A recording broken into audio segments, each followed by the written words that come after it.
Welcome into the Hard Count and a very happy 4th of July Eve to y'all, man. It is Thursday, July 3rd, 2025. I hope you're watching this show or listening to this show somewhere with a glizzy in one hand and PTO in the other and some tremendous plans for your 4th of July weekend. We got a lot to unpack. Appreciate everyone watching this show from our armed forces, making this day what it is, keeping freedom free. We appreciate the heck out of y'all and hope that you are enjoying your 4th of July. A lot to unpack today. Transfer portal quarterback expectations. In a matter of moments, man, it's a high-volume class. You got the ACC being impacted here. You got the Big 12. You got the SEC. So we'll give you our expectations for those quarterbacks here in just a second. But we got some very important issues to tackle today. We got a voicemail from one of y'all asking what to do when it comes to trying to get out of a wedding that is going to happen on Red River. Give you our thoughts there. Going to play a little psychology today when it comes to the Michigan-Ohio State rivalry. Jeremiah Smith said, you know what, I'm not losing to those dudes. Then it come to Ohio State to lose to Michigan. I promise you I will not lose to them the next 2 years, more or less what he said. Why has Ohio State lost that game the last couple of seasons? Because Michigan's been, I would say, for the most part, the majority of those games in the last 4 years, I would say Ohio State has had superior talent to Michigan. So why is Michigan winning that game? We'll give you our thoughts, but glad to have y'all, man. Make sure you are dialed in. College football season right around the corner.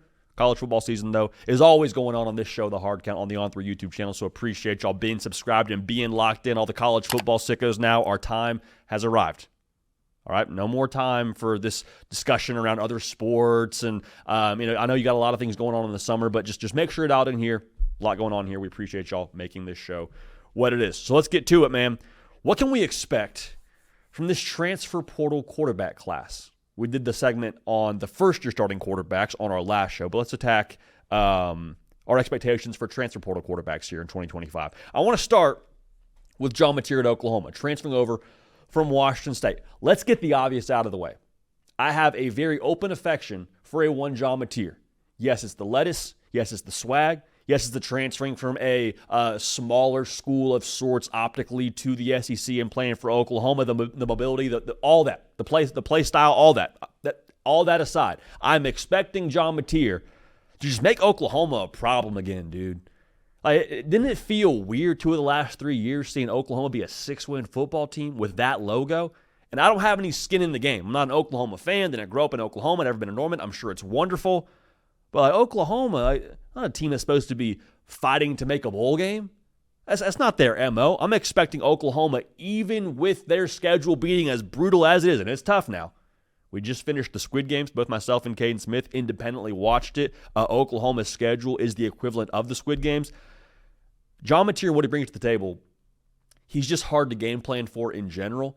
Because you got the mobility. A guy was darn near a 1,000-yard rusher a year ago. He's great downfield with how they run this offense under Ben Arbuckle. They go up tempo, they take shots, all those things. But even if you do game plan correctly for him, the playmaking ability, what he does when the play breaks down, he can then break the game plan that you have, even if your game plan is correct. On top of that, he's going to elevate everyone's level of play. Because if you got to account for John Napier's legs, guess what? A lot harder to account for Jade Knott in the backfield. A lot harder to account for Deion Burks getting behind your safety. Just all of this offense, I think, builds upon his skill set. So I think he's going to ball out this year. I also love that the intangibles he brings for Oklahoma.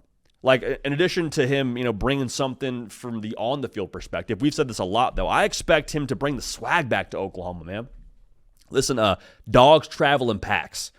And when you got John Napier leading the charge and being that alpha dog in the locker room, bringing the confidence, bringing the juice, it's infectious.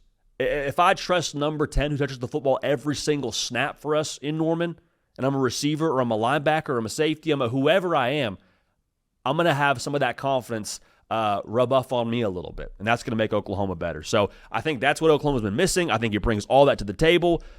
Whether you think Oklahoma is going to be a team that challenges for the college football playoff or not, they will not be an easy out, and I can absolutely guarantee you that. Carson Beck, transferring from Georgia to Miami. This time a year ago, what were we all saying around Carson Beck? Hey, one more year in Athens, then he's gone to the league. Georgia, they're a national champion favorite with Carson Beck running the show because he was so good in 2023, right? Well, I think at Miami, he's going to get back to his 2023 ways. Get back to his ways. I couldn't resist it. It was right there. Had to say it. But when you look at what happened last year at Georgia, Georgia, as an offensive system, they were built to be complementary, and then they didn't have the pieces to make them complementary. Didn't have a run game that was Georgia-ish, which we've said ad nauseum here. Didn't have a receiving core that could hang on to the football, led a country in drops.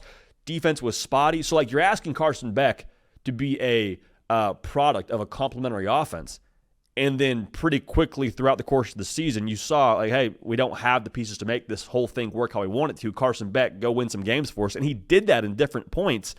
But I think last year was more so a product of what was around him than his actual skill set. He has some blame. Hear me clearly. Has some blame. Guy's got some faults to him, but I don't think that last year was indicative of how good he's going to be at Miami. Because Miami, the way that offense is built is to freaking sling it. Shannon Dawson has some power run concepts. They want to get north and south. Mario Cristobal is still their head coach, so the offensive line is going to be a physical unit, and they'll want to impose their will, but they want to push the ball downfield and spray it. And I also will say this, I think those weapons are a lot better than people give credit for nationally. Malachi Toney, true freshman wide receiver, people don't know about him. You will this season. Josiah Trader, you will know about him this season. Keelan Marion, going to be a guy for them as well in the pass game, maybe out of the slot a little bit. He's going to be a playmaker.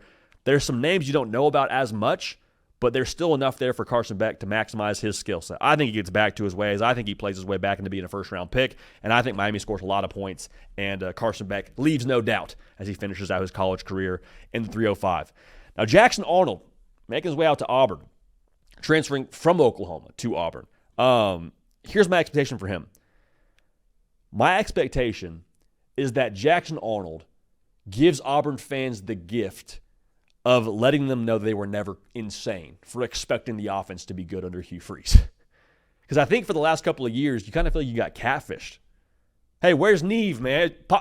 This cannot actually be the offense that we signed up for. We got an offensive coach in Hugh Freeze now as our head coach. We have a bunch of NFL dudes running around here. We got Jarquez Hunter last year who was like top 3 in the SEC and rushing. And we can't score over 30 points a game? What's up? What am I missing? I feel like I'm being punked, catfish, whatever you want to say. Why is this not working? Enter into the fold Jackson Arnold. Again, I don't love the equation with the turnovers, but I think his overall talent level and I think the fit for him in this offense with those playmakers, should they have those guys stay healthy, I think you're going to be able to score a lot of points. So I don't know that you're calling Auburn to be a team that goes and wins the SEC or makes the playoff, but I do think they'll be in a territory to score 30 points a game, which would be, I think, refreshing, if nothing else, if you're an Auburn fan. Because you got Singleton, you got Cam Coleman, you got that freshman class of receivers with Cam Coleman that are not going to be sophomores. There's a lot there. There's too much there to not be good offensively, and I think Jackson Arnold gives them that gift in 2025. Now, Joey Aguilar, transferring from App State to UCLA and now to Tennessee, I expect him to make Josh Heupel's drawings right. You know what I'm saying? Like, last year, Nico Iamaleava missed a lot of throws downfield. We've talked about that, more times than I can count on this very show. We've also told you many times, Tennessee wide receiver play has to be better.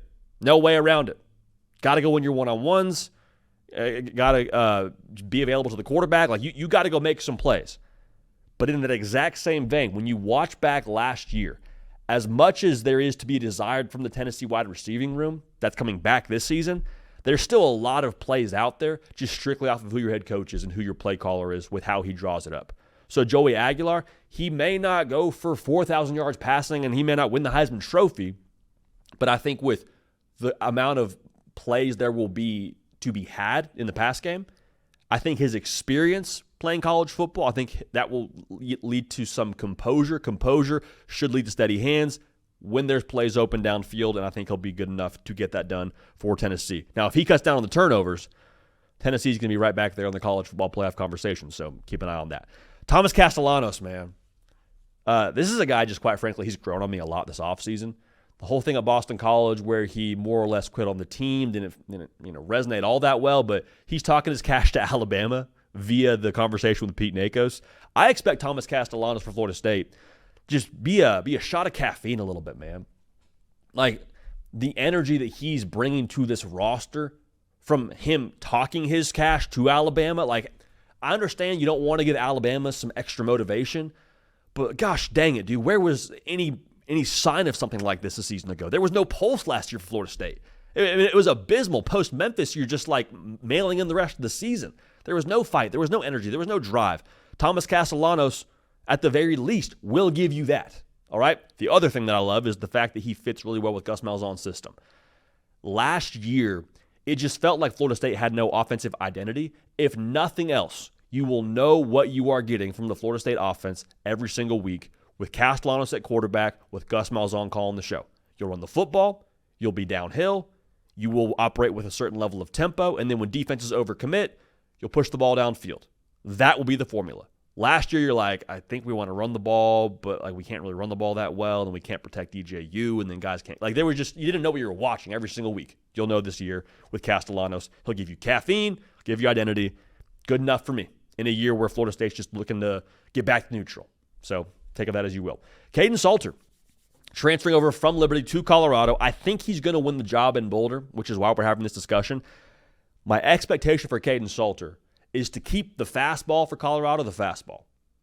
Like, what does that look like from a wins and losses perspective? We have the record prediction for Colorado a little bit later in the show. But Colorado, the last 2 years, have been right around a 30 points a game kind of offense. He's good enough to do that for you. He is. I mean, what he did at Liberty, leading them to a New Year's Six Bowl, he was unconscious that season. Last year, looked a little bit off.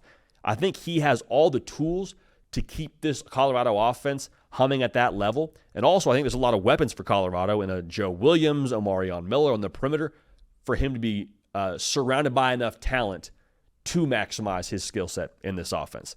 Also, we should say you're going to have to prep for Colorado in a different way than you were able to before with him playing quarterback. Shedeur Sanders was good with his legs, was a good creator in the pocket, but like Caden Salter, he's not just going to create in the pocket. He'll create and then get north and south and rip you for a double-digit yard gain, maybe more than that, with what you do defensively. So I'm excited to watch him this year. Changes the entire script a little bit for how you prepare for Colorado, and that'll be a good thing. Being tough to guess, I think, is always a good thing offensively in modern college football. Now, Fernando Mendoza, Mr. 98 yards with my boys, transferring over from Cal to Indiana. This is a tough one to evaluate because your immediate reaction is, oh, Curt Cignetti, I mean, all he does is win and talk trash, and we're here for both of those things. Last year was a movie. They go to the college football playoff. No reason to take a step back, right? If you went and got a good player via the transfer portal in Fernando Mendoza, he should pick up where Curtis Rourke left off, right? Well, yeah, I think Fernando Mendoza should be solid, which isn't really something that clicks all that well. Solid quarterback at Indiana doesn't really, get the people that fired up. But we got to understand, this year's schedule is not last year's schedule. You play Illinois, at Iowa, at Oregon, and at Penn State. 4 teams you did not play last year. Okay, so understand, the task ahead of Fernando Mendoza is very different than the task that Curtis Rourke had in front of him. With all that being said, just what I mentioned a moment ago. It's not going to get anybody super excited, but I think Fernando Mendoza will be solid. Was solid at Cal. I mean, as a good skill set, good enough to run that offense, but it's going to be a much more difficult task to recreate what last year was for Indiana here in 2025. Last one to touch on here, Miller Moss. His ceiling is enormously high. Cato, producer of the Hard Count, has mentioned this before, and I want to make sure we say it out loud once again. He could be this year's version of what Kyle McCord was a year ago. Spurned by Ohio State, pops up at Syracuse, leads the country in passing. ACC school, fun offense, all those things. Miller Moss, whether you think he was the problem at USC or not, loses his job, pops up at Louisville in a quarterback whisperer in Jeff Brom. I think the expectations for a Miller Moss will be or should be set at over 3,000 yards passing, which is what both Jack Plummer and Tyler Shuck did in their 2 years individually, I guess a year apiece individually at Louisville. And maybe most importantly for the trajectory of Louisville football, I think Miller Moss reemphasizes that Louisville is a quarterback destination in the ACC and in college football, period, because that'd be the 3rd quarterback in a row that Jeff Brom has taken, elevated, had their best season of their college career. Who knows what Miller Moss's NFL prospects are after a season like this, but Tyler Shuck last season was a top 3-round pick after 1 year at Louisville. Bounced around his entire college career, plays 1 year at Louisville, and elevates himself to be a top 3-round NFL draft pick. I think Jeff Brom has some part in that. So Miller Moss, with a year like I'm telling you, I think he could have over 3,000 yards. That positions Louisville to be in a good spot to make another recruiting pitch to future transfer portal quarterbacks. And if you have a quarterback in modern college football, you will always have a chance. If you have a quarterback in modern college football in the ACC, you should feel pretty confident about your chances to compete for an ACC championship. Just kind of the lay of the land right now. So those are our expectations for our transfer portal quarterbacks. Let me know your thoughts, your pushback, your concerns, your agreeances. And, man, we cannot wait for the season to happen, dude. It's just like talking season is upon us, and we appreciate talking season, but we're ready for actual games to happen, man. Cannot wait for that. Cannot wait for that. Now, speaking of games, I don't want to look too far ahead because the regular season is the greatest thing about college football. I mean, it's just like it's the greatest regular season in sports, in my humble opinion. But with that said, the college football playoff, we all understand, has expanded to 12 teams, giving us more matchups. We did this exercise a season ago. I want to revisit it right now. What are some of the most fun /best most intriguing potential college football playoff hypotheticals? This is one we had a year ago, but I want to say it again right now because I think it has even more juice than it did a season ago. My number one playoff hypothetical that I would love to see happen is LSU going to Notre Dame in the first round of the college football playoff. Brian Kelly returning to South Bend. Now, fast forward the tape from what last year was to this year, Notre Dame's coming off a national championship appearance. Notre Dame and Marcus Freeman have reached heights that Brian Kelly reached, and it took him several years in South Bend. Now, Marcus Freeman pops up and gets him to the national title game, gets him within a score at one point of tying up the national title game. Like Notre Dame, they're running hot right now. I mean, they're like Hansel, they're so hot right now. LSU, this is supposed to be their year. Go back to the drawing board. Go to the transfer portal. Get a top 2 portal class. Bring back a quarterback in Garrett Nussmeier, the gumbo gunslinger, over 4,000 yards passing. This would be maximum college football venom because Brian Kelly returning to South Bend. Remember why he more or less left Notre Dame. He said it in not so many words, needed more resources. What he wanted to accomplish, which was winning a national championship, he felt like, if I'm reading this thing correctly, could not happen at Notre Dame. So if he pops up at South Bend and they beat LSU, oh my gosh, that place will be on fire. Place will be on fire to begin with, but that place would be on fire, especially if they beat LSU. But if LSU wins that football game, you're Brian Kelly, you say, see, told you, I needed more, I got more, and we were more on that day than my former employer. I'd be here for all the storylines, man. Make no mistake about it. Here's another fun one. Clemson and Ole Miss. I don't care where we get this one. I don't care when we get this one when it comes to the rounds. The portal king Lane Kiffin against Dabo, who's just pretty much done it the old-fashioned way. Now, I understand Dabo took 3 transfers this most recent cycle. Put a pin in that. We'll come back to that. For the most part, though, he's built his roster without using the transfer portal.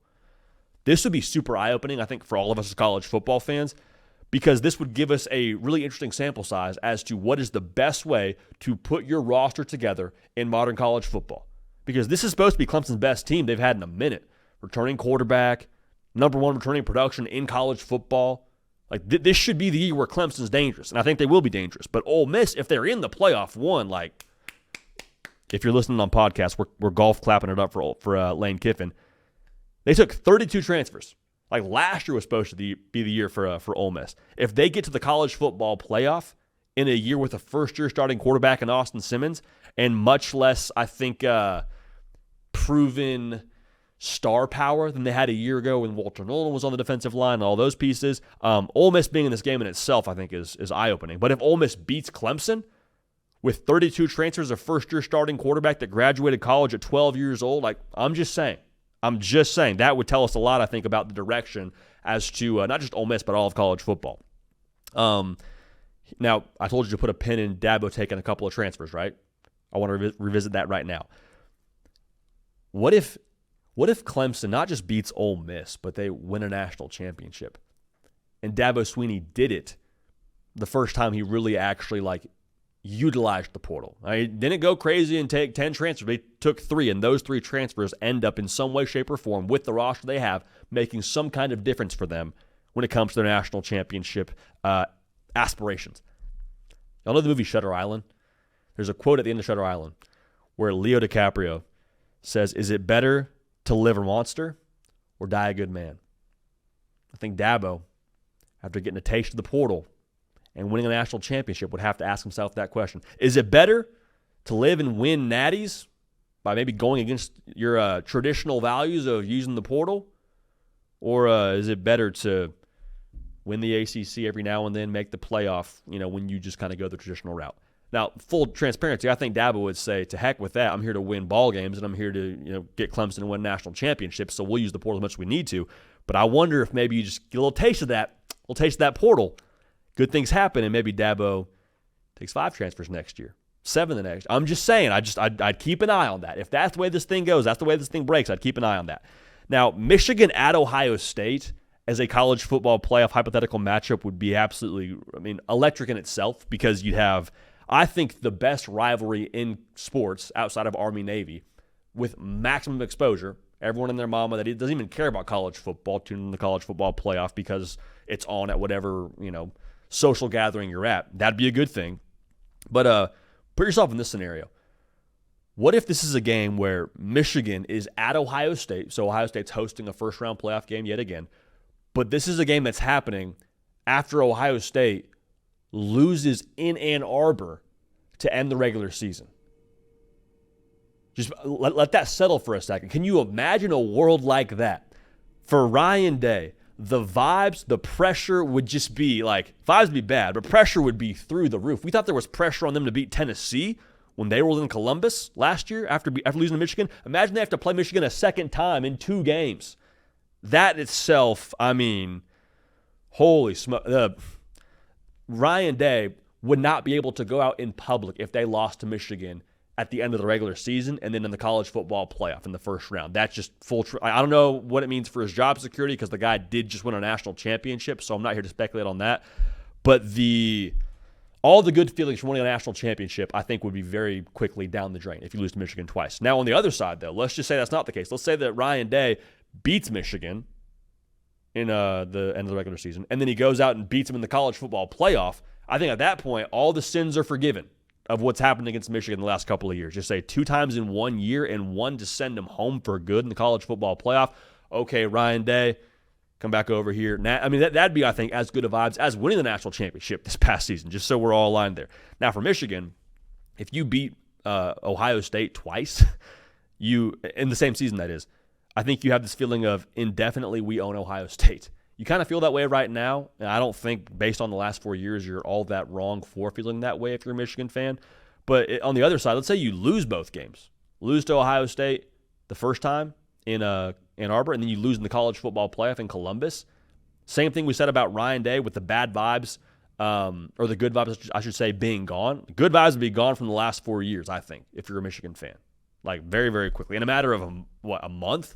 That would be not good for the folks out there in Michigan. So that would be just a fun one. Storylines, again, be through the roof. Would be excited to see that one. Georgia versus Miami is another one that I'd be excited to see. Carson Beck against his old team. Also a little Miami validation storyline that could be in play here. Because what have we said around Miami for the better part of the last, however many years? 3 years, I guess, with Mario Cristobal being there.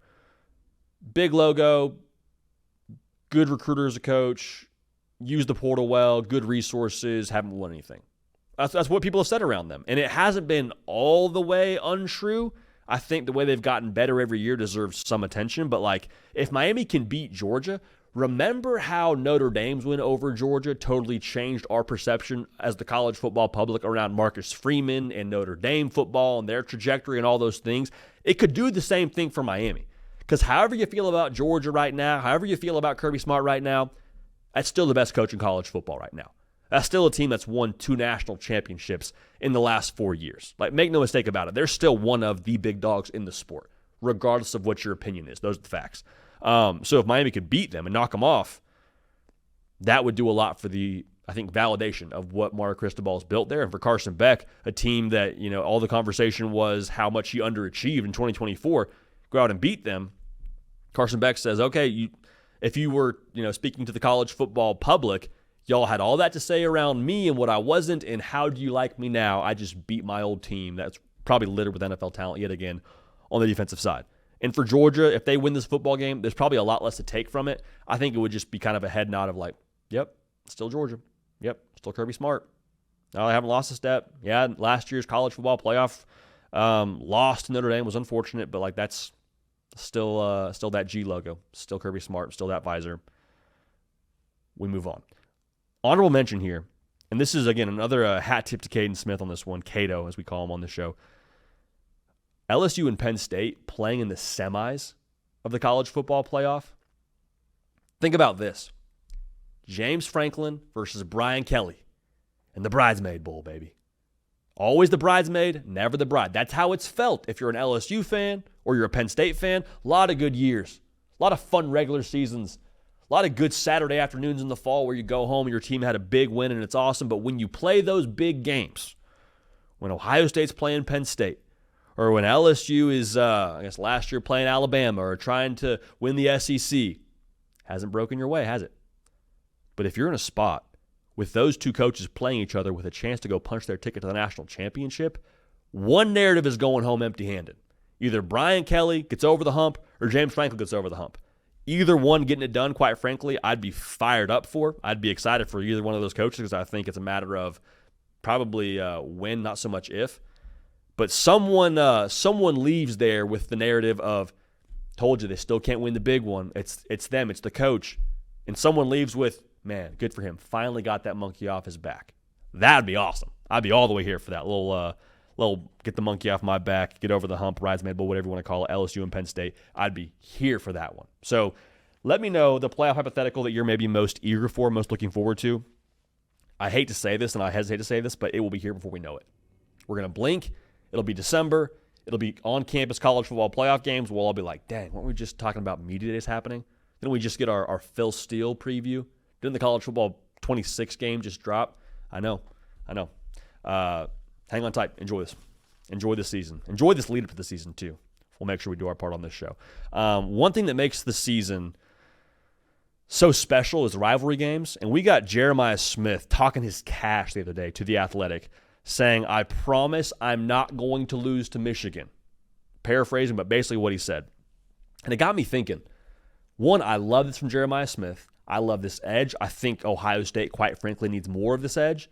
But like, why has Ohio State lost the last 4 times against Michigan? Why? Like, what's it going to take for them to get over the hump? And I started thinking more about that, and I arrived at this thought that I think for the most part, the Michigan-Ohio State game has been, in some ways and maybe in most ways, I think, about psychology for Michigan relative to what Ohio State has put forth on those final Saturdays of the regular season. We'll unpack it right now. Before we do that, though, make sure you are subscribed. Ohio State fans, I'm going somewhere with this, all right? So make sure you're locked in. Make sure you're subscribed. Michigan fans, same deal. Make sure you're locked in. Make sure you're subscribed. Appreciate y'all being a part of the show. So I think the easy thing that a lot of people will point to, and we've done it on this show too, is, Michigan's been the more tough team, right? That's kind of the thing, JD, isn't it? Yeah, 100% has been part of it. Michigan, there's no way to say it or to not say it. They've been tougher than Ohio State, I would say, each of those last four times they beat them. Feels pretty fair to say. But I think when you look at the toughness, you also got to look at what Michigan has had psychologically. Michigan, to me, has been the more poised team in each of those wins over Ohio State the last 4 years.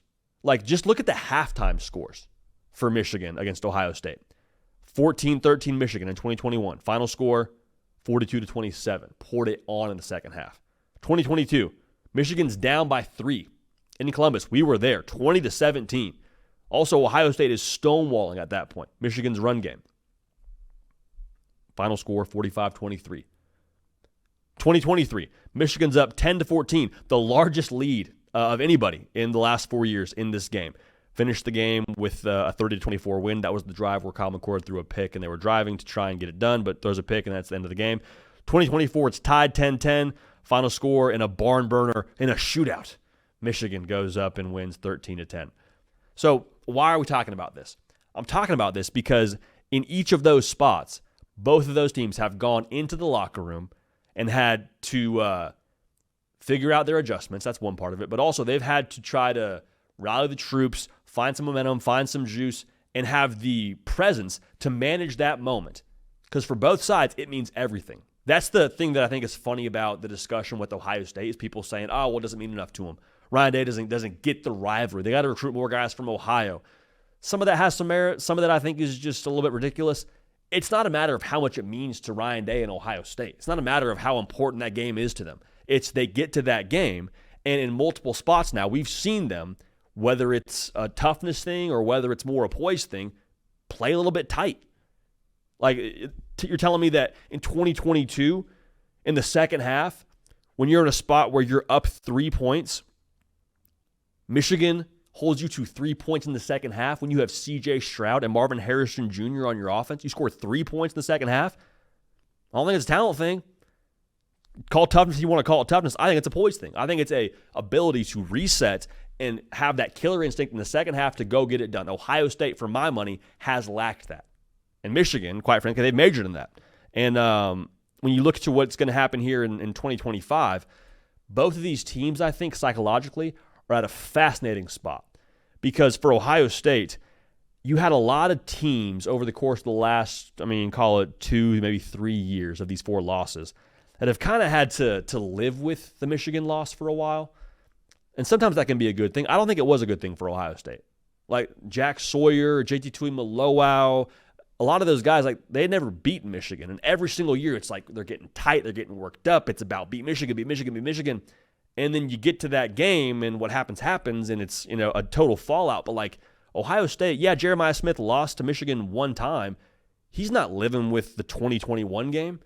Julian Sang was on the roster when they lost last year to Michigan, but he's not living with what last year was. C.J. Donaldson, the running back for Ohio State, transferring in from West Virginia, he's not living with the Michigan losses. And I think some of that can just be a turning of the page for Ohio State and be refreshing, rejuvenating, and just quite frankly, like a resetting of perspective for that locker room, for that team, is I think what they need. Matt Patricia, defensive coordinator, he's never lost to Michigan. Just got to Columbus like 15 minutes ago. Being able to turn the page and reset psychologically for this Ohio State football team, I think is going to be absolutely crucial for them winning the game here in 2025. The playoff run, too, we'll mention that. The fact that they lost to Michigan, picked themselves up by their bootstraps, made a college football playoff run to a national championship where they were clearly the best team in America. Give Ryan Day credit. Locker room for sure gets credit too, but like Ryan Day being able to get his team in order, get his team dialed in from that game, like that was, I think, the toughest, I'll say this, probably the toughest stretch of any coach that had to endure last season. Like that was the toughest 4-game stretch any coach had to deal with, regular season, postseason, doesn't matter. After a loss like that, give Ryan Day credit for his team being able to reset. So with that part of it, then also in the same token, like the leadership for Michigan, Sharon Moore's 2-0 against Ohio State, but like there's no Mason Graham or Kenneth Grant or Donovan Edwards, the people that I think were just used to beating Ohio State over the course of the last 4 years. A lot of those key figures are gone. So is Bryce Underwood able to step in and take up that mantle and that pressure and the weight of the Ohio State game? Same thing with Justice Haynes. Same thing with Donovan McCulley. Like all these new faces, are they up for the task? It's a reset for them too, but it's going to be, I think, a little bit of a, hey, do you understand why we beat them the last couple of years? What it took, the extra stuff that wasn't talent that allowed us to beat Ohio State if you're Michigan. So to close, this rivalry still means everything to both sides.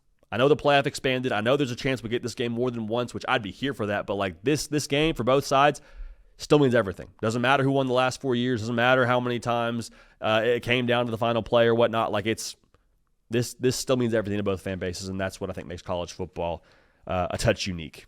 The rivalries. The rivalries are just special, man. Very, very special. So speaking of rivalries now, we got a voicemail from one of y'all.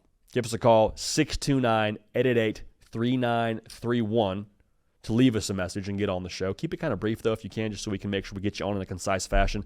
One of you has a question or a thought around a wedding that's on your calendar that is going to take place during Red River. All right? Now, I'm assuming it's an Oklahoma fan. They're calling from Oklahoma. But go ahead and take a listen to this, asking what to do with a wedding invite during Red River. We'll have our thoughts, but take a listen. JD, diehard OU fan here. My nephew is getting married at 2:30 the day of the Red River Shootout. How do I get out of going to that wedding? Right. It's a tough one. I don't envy you there. Quick question off the top, though. Your relation to the nephew and your status as an uncle is important to mention here. is it your sibling's son? Like, is this the sister's son? Is this your brother's son? Or is this, hey, my wife, this is her sister's son or her brother's son? If it's your in-law's son, I think the stakes are a little bit lower for you. At that point, maybe we all just put our weapons down, have a conversation, would be adults about this. Hey, you scheduled your wedding on Red River weekend. I'm an Oklahoma fan. I'm a Texas fan, whoever I am. I have to be dialed in for this thing, brother. You understand? Appreciate you. Thanks so much. But just assuming you have to be at this wedding or you have to at least give a solid answer for this wedding, you want to find your way out of this thing, I think there's 3 realistic doors that you can do your very best to walk through. Door number 1, vasectomy. How bad do you want it? Okay, because during March Madness, we see a 50% increase in reported vasectomies. Again, I'm not telling you how to live your life, but if you want a surefire way out of this thing, call the urologist, make an appointment. Got to get it done. Winners find a way, dude. Winners find a way. That's all I'm going to say here. So door number 1, vasectomy. Per the office, I think you can get a reverse vasectomy. Snip, snap, snip, snap, snip, snap. You have no idea the toll that several vasectomies has on a person, to quote Michael Scott. But I'm just saying, that's a door you can walk through. So if you want a foolproof, wipe your hands of it all, vasectomy, get it scheduled for that weekend. Thank us later. Assuming you're not down for that. Door number 2. You got to RSVP something, right? Got to pay the piper. You can RSVP no, but here's the caveat. You got to send a nice gift. Got to send a nice gift, man. You can't RSVP no and then send them nothing. And like I'm saying, you go to the top of the wedding registry and pick out something with 3, depending on how well you know this person, maybe 4 digits if you're feeling really generous. Nice gift, though. I think this gets overlooked in this discussion for wedding invitations in the fall. Let's give people a chance to be chill. You know what I'm saying? Like, as someone who got married, not during college football season, but someone who's had a wedding before and been in the groom's seat, nobody married actually really cares on their wedding day who's there outside of, like, the wedding party. And I don't say, like, nobody cares in the sense that, like, it could be an empty room in their wedding party, but, like, you're not having a discussion with your spouse the next day around, man, I'm so glad that Uncle Tom was there, Uncle John was there, Uncle Ron. Nobody's having that discussion. And especially not having that same discussion several years from the ceremony, all right? So just RSVP no, make it very clear. You had your decision to make. We made our decision. Here's a nice gift. So happy for you. We'll be there for your marriage, all right? So that's one other thought. Door number 3. Now, door number 3 is slimy. I would not endorse door number 3. But if you want to get out of this by any means necessary, and door number 1 and 2 are not options for you, you can RSVP yes, you no-show. Again, I wouldn't do it. It's risky business. With this door, you better get a super nice gift, okay? So at that point, we're definitely in triple digits. We're definitely at least looking at things that have $1,000 next to the price tag on the registry. Maybe you're getting the sofa. Maybe you're getting the ping pong table on the wedding registry. I don't know, but this is your door you're walking through. Wedding size is very important here to account for if you're walking through door number 3. Because if it's like a 200-person wedding, 300-person wedding, like, dog, they might not know you're there. Especially if you're not going with a bunch of other people. Like, you might be able to just RSVP yes, not there. Hey, thanks so much for coming. Thanks for your nice gift. So good to see you. You weren't there. You were like smoke. Kind of maybe felt your presence a little bit because of the RSVP, but you were not actually tangibly in attendance. Higher chance, too, that they don't remember you not being there in several years. So even if you get a little caught up, right, even if, hey, that's messed up, you RSVP'd, yes, you were in fact not there, in 2-3 years, no one's going to be like, man, were you there? Were you not? Like, it's not going to be something that people are talking about. So here's probably where you have to go about it this way. If none of those doors are appealing to you and you have to be at the wedding, here's your survival kit. Charge up the phone. Nothing worse than being at the reception, 30% left on the iPhone, start of the second quarter. You don't want to find yourself in that situation. Maybe bring a charger, if I'm being honest. YouTube TV, not a sponsor of the show. They do the Lord's work. I download that so you have that on hand. This is maybe the most important thing in addition to the charging of the phone. Get connected early on with someone on the venue, whether it be the bartender, whether it be someone serving hors d'oeuvres. Get the Wi-Fi password. All right, we don't want to have it be fourth quarter, John Mateer's driving, Arch Manning's driving to go win the football game. You got 30 seconds left. Grainy picture, can't really see. Did he get it? Did he not get it? Wi-Fi, get that dialed in, get connected with someone who's in the know over there very, very early. So we wish you luck on your quest, man. It's a tough situation. We all got to play our cards. Fall weddings are a real thing. I understand that we're all doing our best in this situation to get married and also to watch college football. So best of luck to both sides of that whole operation, but those are foreseeable options out of there, in our humble opinion. All right, moving right along here. Record prediction season is upon us. We gave you Ohio State's record prediction in our last show on Tuesday, so go check that out if you haven't already. Got not one, but two record predictions for you on deck. Got Clemson right now, then Colorado following in a matter of moments here. But let's start with Clemson. This could be the Dabo Swinney promo tour here in 2025. You know, I mean, it's awesome. We're here for it when Clemson's winning football games and Dabo is out there at the Paw. Death Valley is flooded with people because they meet at the Paw after every home game. Not storming the field every single time, but storming the field because it's like tradition for them, even in a loss. But in a lot of wins here for Clemson in 2025, we're going to get some awesome sound bites. So I'm excited for that. Clemson and I have a funny relationship when it comes to how I've assessed them over the course of the last, call it 5 years.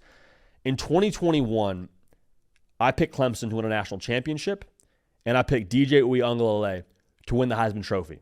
I say picked. I bet some money for DJ to win the Heisman Trophy. Neither of those things happened. And from that point forward, I had some Clemson hurt. Okay? And I feel like Clemson and I had to maybe go work our issues out in some counseling. So Clemson and I went to counseling, and to their credit, everything that I've asked them to work on and asked of them in our relationship, they've done a phenomenal job taking strides and taking steps towards that. See, Clemson, they used to be spontaneous on offense. They're dynamic. They said, okay, great, we'll hire a new OC. Garrett Riley will be dynamic. It might take a second. Got to roll with us here. Got to work with us. But at some point in time, we will be back to scoring points and being spontaneous, being dynamic on offense. Then I told him, hey, the spark is gone. The spark is gone at wide receiver. Said, we'll recruit receivers differently. TJ Moore, Bryant Wesco. Heck, we'll go to the portal. We'll go get a receiver from Southeast Missouri State and Tristan Smith. We'll be better. Looks like they're going to be better here in 2025. In addition to Antonio Williams, who was already on the roster. They used to really woo me. On defense. They said, cool, we'll go hire Tom Allen. I understand it hasn't been the same since Brent Venables was there. Go hire Tom Allen, a guy from Penn State who, if nothing else, is going to pursue the quarterback with every fiber of his being. Cool, here for that. Clemson put in the work, man. Clemson and I, through counseling, have put in the work, and I trust them. They're a trustworthy team. Number one in returning production in college football. The reason why I mentioned that, trustworthy teams, veteran teams, teams that have played a couple of games as a roster together, which Clemson has, usually it's fair to trust they're not going to stub their toe on the random Friday night where they go to Louisville in the month of November. So to give you our record prediction here, we'll go game by game. You start with LSU. Now, Clemson fans, do not turn off this preview. Hang around. I think LSU has had this opener circled for a very, very long time. I think Clemson is going to be a really good team here this season, but LSU, they've heard about how many openers they've lost. I think it's 5 in a row under Brian. It's not good. It's been the last 5 openers I think LSU has lost, or something in that neighborhood. I think LSU wins this football game. Okay, so let that settle. I think LSU wins. Start out 0-1, but good news is you play Troy next week, and you just, much to the amusement of a one Caden Smith, you just do horrific things to Troy and get back on the winning side. Then you go to Georgia Tech, all right? First ACC game on the road. Georgia Tech's going to be scrappy, but you beat them. On the road, building that character, mojo, now we go if we're Clemson. Said all you wanted to say about us after LSU. I'm sure there was takes on First Take, and there was things being said nationally about Clemson being overrated. Now we go. You beat Georgia Tech, you beat Syracuse, get a bye, then you beat North Carolina. You go get a win at Boston College and the Fighting BOBs. Against SMU now, a team that made the playoff a season ago, a team that you beat to make the playoff in the ACC title game. You get a win against them. This one's at home.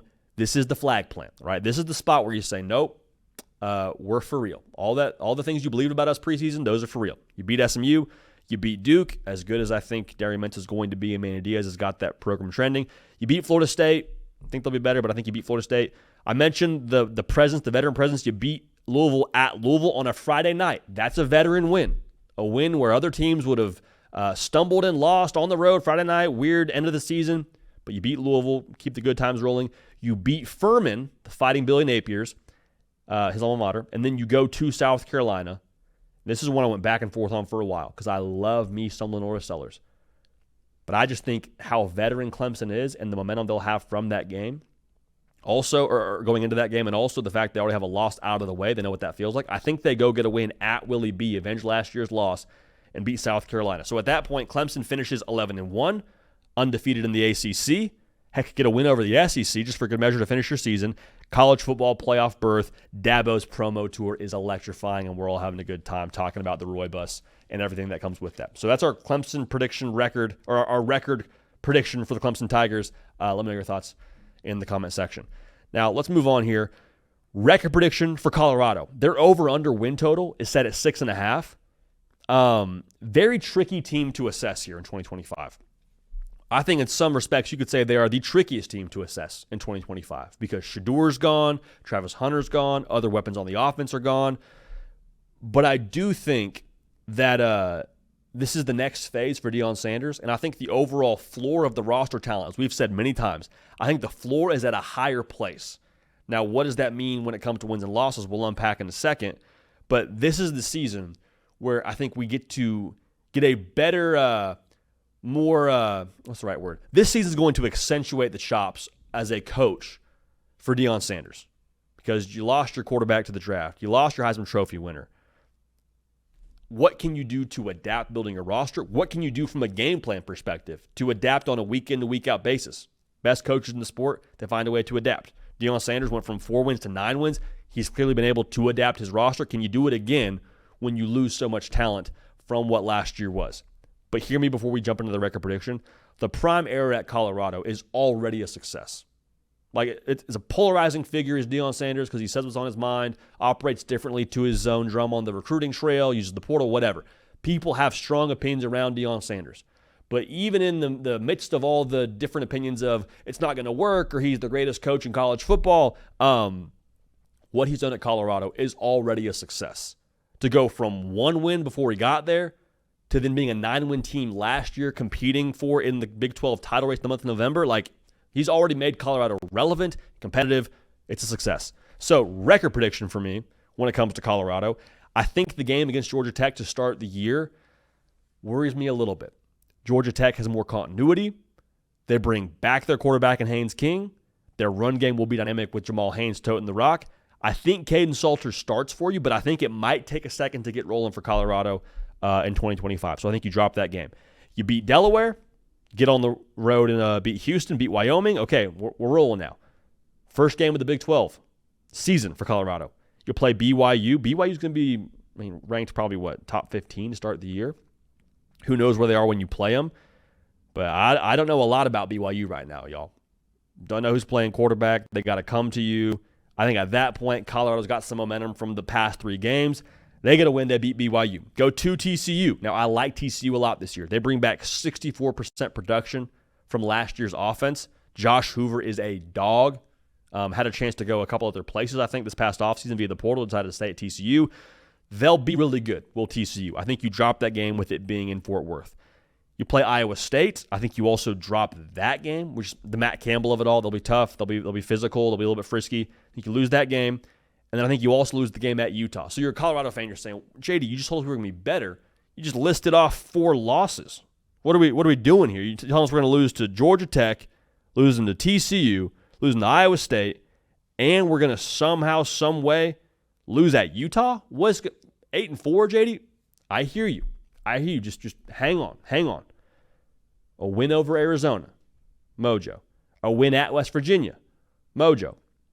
You go to Arizona State. Now, this is going to be a tricky one because Arizona State is going to be picked to win the Big 12 by, I think, everyone pretty much. I guess not doing the media poll. Everyone in the media world will pick Arizona State to win the Big 12. You get them off a bye, and you get them after you've won 2 games against Arizona and a game in Morgantown. I think you beat ASU.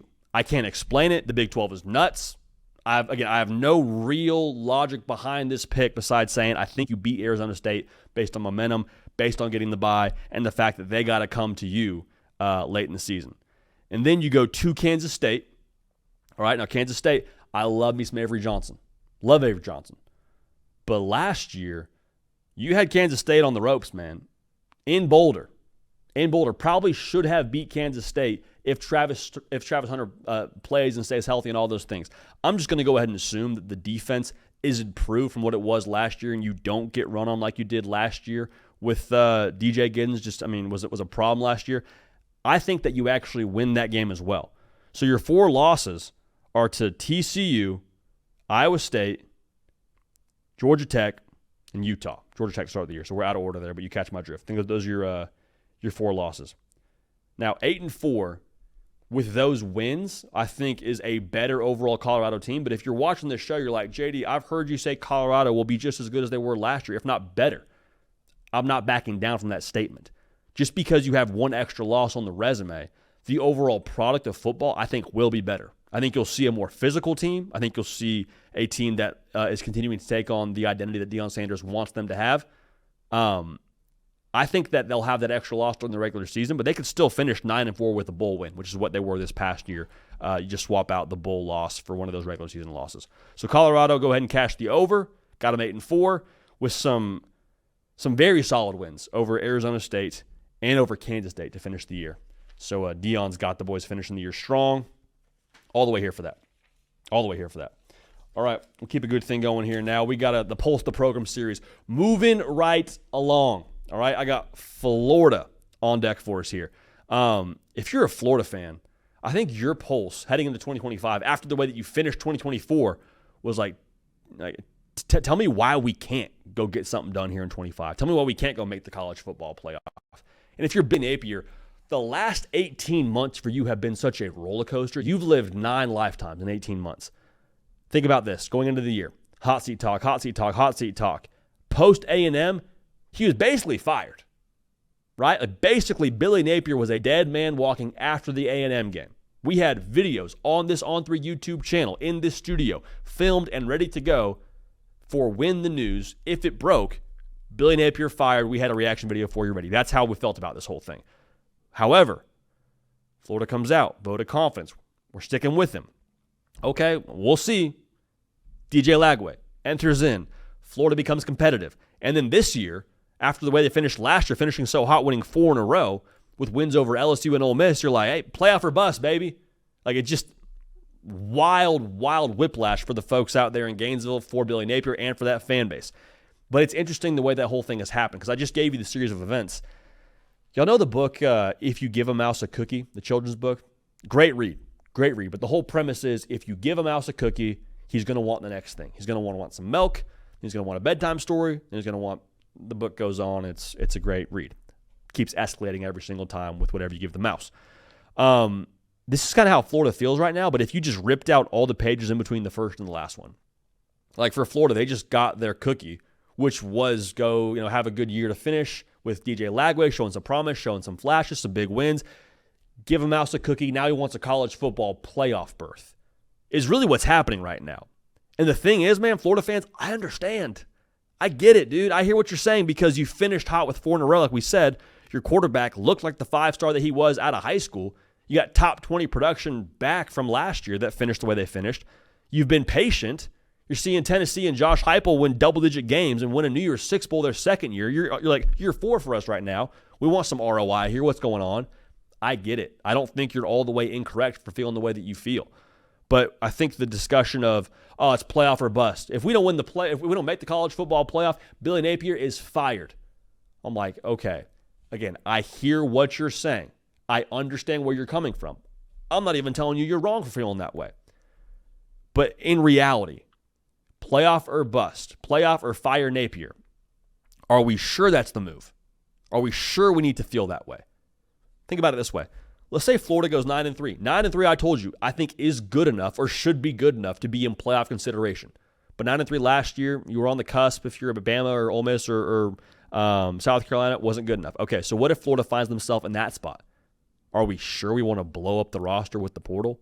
Are we sure we want to roll the dice and say, Billy Napier, you're fired? What happens with DJ Lagway? Like, I don't think that's really the world you want to find yourself in if you're a Florida fan. it tweets much better than I think it actually translates to reality, is my point in this whole thing. So if they go and win 6 games, yeah, of course it's a massive disappointment and we have a different conversation, a different feeling on this thing. But if Florida makes a massive stride towards being a college football playoff looking kind of team, and they're consistent enough to where you say Billy Napier clearly has got something working here, let's keep him around for another season, that's the way that I would lean. But at the end of the day, like there's no possible way that you look at Florida here in 2025 and don't get excited about what they can be with Lagway. That's what it all comes down to. Is DJ Lagway what he was at the end of last year, an elevated version of that, heading into 2025 with more consistency, more juice around him? Does it all translate from year to year? If it does, Florida's going to be in the mix. But again, playoff or bust or fire Billy Napier, why not just let it go for another year? See where you're at with the new schedule, because you have a ridiculous schedule in front of you yet again. Let's just pump the brakes on that. Expectation makes sense, but if that's going to be the way that you live, I might push back a little bit there. Full transparency. But the polls to program for the people at Florida, tell me why we can't. Show me why we can't get it done. And for that, I don't have, I think, any solid answer that would make a ton of sense. So you can. That's what I'll leave you with. You can.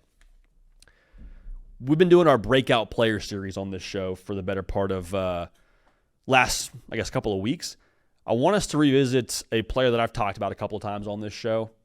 Oregon tight end Kenyon Sadiq, I think, is about to go ballistic here in 2025. Dude is 6'3", 245 pounds, and he is like just a freak show, dude. He's hurdling over DBs. They're throwing him screen passes. They're throwing him shovel passes. The way they use Kenyon Sadiq in the Oregon offense, does Will Stein, is that like the same way you would use a slot wide receiver. And so when I start to break down what I think he's going to be in 2025, nobody is Brock Bowers, but he is the Big Ten version of Brock Bowers, in my opinion. Like he's going to be top 3, maybe top 2 on the team in catches. You go watch the spring game. Yogi Ross on the call does a phenomenal job for the Big Ten Network, talking about they want to get him 80 catches during the course of the season. You get 80 catches, you'll be an All-American. Well, Kenyon Sadiq, and I think he will be, quite frankly. But going back to what I said, the athleticism paired with the size, you hear the phrase matchup nightmare thrown around kind of casually. He is legitimately that. He's too big for DBs, probably too strong for most DBs, too fast for linebackers. Terrence Ferguson, tight end last year for Oregon, ran a 4.6 40 at the combine. I'm not a scout, but I watched a lot of football. Kenyon Sadiq, to me, looked faster than a one Terrence Ferguson. So let's just say that Kenyon Sadiq's like 4.5. 6'3", 245 at a 4.5 40 with that volume of targets. It's going to be huge, man. He's going to be absolutely massive for Oregon here in 2025. The Evan Stewart injury, I think, also is worth noting here. The targets Evan Stewart would have gotten, I think you look at Kenyon Sadiq now and say, okay, we need you to do more here this year, brother. First year starting quarterback. Dante Moore gets pressure. You know who his first look probably will be to in those situations? Big target, big safety blanket, big catch radius, matchup problem. That's Kenyon Sadiq, for my money. So I'm excited to see how he develops, especially in the month of November. When they get to that stretch where they play at Iowa, Minnesota, USC, Washington, at that point, I think Kenyon Sadiq will be a national name. How do they utilize him as a change-up pitch in that offense? When you're all keying on 18, great offensive coordinators use guys as decoys, and then they get to Corian Moore open. And you get other weapons within the Oregon offense open. The run game keeps rolling. So all that's to say, the way he becomes a counterpunch for them, I think is going to be elite, and I can't wait to see it here this upcoming season. All right. Appreciate y'all making this show what it is. Appreciate y'all dialing in every single week, man. It is a wonderful, wonderful thing to talk college football with y'all on a year-round basis. And we hope y'all enjoy your 4th of July, man. Make sure you're locked in here for the rest of July because we're jumping into college football season very, very soon. Media Days around the corner, all right? For Kane Smith on the 1s and the 2s, for myself, JD PicKell. We appreciate y'all. We love y'all. We will keep this party rolling, and we will see y'all next time. Happy 4th.